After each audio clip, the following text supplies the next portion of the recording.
Hello guys, কেমন আছো তোমরা? আশা করি সবাই ভালো আছো। আমি কিন্তু খুবই ভালো আছি। আজকে আমি একটা ছোট্ট ব্লগ নিয়ে চলে এসেছি। আজকের পরিবেশটা কিন্তু খুবই সুন্দর, এই জন্য ছোট্ট একটা ভিডিও করছি। তো আজকে আমাদের ব্লগটা হচ্ছে আমাদের বাগান নিয়ে। ছোট্ট একটা বাগান করেছি, ছাদ বাগান। তো এই জন্য খুবই সুন্দর ফুল টুল ফুটেছে বলে একটা ভিডিও করছি। আজকের পরিবেশটা কিন্তু খুবই সুন্দর, দেখতে পাচ্ছ। তো প্রথমে আমি দেখাচ্ছি এখানে কিছু ড্রাগন গাছ। এর আগে অনেক লাগিয়েছি, হয়নি। তো এবারটা কি হবে জানি না আমি। তো এখানে আমি কিছু গাঁদা ফুলের চারা দিয়েছি, অনেক সুন্দর ফলন পেয়েছি। এগুলো চুটকে গাঁদা। তো এখানে আছে রেড জবা। তো জবাটার ডাল লাগিয়েছিলাম পানির মধ্যে ধুয়ে। আর এখানে আছে আমাদের পানি পটকা গাছ। অনেক দেশে অনেক রকমের কথা বলে, এর নাম অনেক দেশ। তারপরে এখানে আছে আমাদের কিছু খরগোশের ঘাস ও টাইম ফুল গাছ। আর এখানে আছে সুন্দর একটা বোতাম ফুল গাছ, তোমরা তো দেখলেই। আর এত সুন্দর ভিউ, ওই জন্য একটু ইউনিক করে ভিডিও করা হয়েছে। আর এখানে আছে থলপদ্ম গাছ, তোমরা যেটা কখনোই নাম শোনোনি, এবার দেখোনি, আমার ভিডিওতেই দেখবা। তো এখানে আছে আমার শখের একটা গোলাপ গাছ, অনেক শখ করে এটা কিনেছিলাম আমি। তো যেহেতু অনেক সুন্দর ফুল ফুটেছে, ওই জন্য ভিডিও না করে পারলাম না আমি।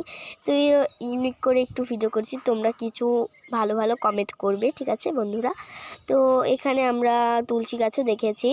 তুলসী গাছ থেকে কিন্তু আমরা অনেক ভালো ফলন পাই, তো খুব তাড়াতাড়ি জন্ম নেয়। আর এখানে আমার আছে কিছু টগর ফুল গাছ, একটা ডাল। আর এখানে আছে সন্ধ্যামণি গাছ, আজকে প্রথম ফুল ফুটেছে। আর এখানে আছে আমার কিছু গাঁদা ফুলের চারা, যেটা আমি দিয়েছিলাম কিছুদিন আগে, অনেক সুন্দর ফলন পেয়েছি।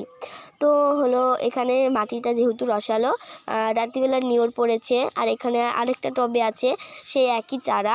আর একটা রেড জবা আছে, রেড গোলাপ আছে। আর পেছনে আছে এই যে, এটা হলো কী যেন বললাম, সন্ধ্যামণি গাছ। এটা কিন্তু যেই গোলাপটার কথা বলছি আমি, সেই গোলাপটা কিন্তু আমি ডাল থেকে তুলে লাগিয়েছি, এই গাছটার থেকে। আমি এখন যেই গাছটার কথা বলছি, তো এই গাছটা কিন্তু অনেক প্রচুর পরিমাণে করিয়েছি, প্রায় 20-30টা করিয়ে এসেছে ছোট্ট একটা গাছে। তো গাছ থেকে অনেক সুন্দর ফলন পেয়েছি। আজকের এই যে আমাদের টাওয়ারটা কিন্তু অনেক সুন্দর লাগছে। তো তোমরা কিন্তু দেখতেই পাচ্ছ, অনেক সুন্দর একটা কুয়াশা ভাব। আর এই যে আমি একটু শ্যুট করছিলাম। তো এই যে আমাদের পুরো একটা গাছের ব্লগ। তো কেমন হয়েছে আমাদের ব্লগটা অবশ্যই কিন্তু কমেন্ট করে জানাবেন। তো অনেক সুন্দর, তো লাইক এবং সাবস্ক্রাইব করতে যেন ভুলবেন না আপনারা। আর অনেক সুন্দর সুন্দর কমেন্ট করবে। বাই বাই, আজকের মতো এটুকুই শেষ করছি। বাই।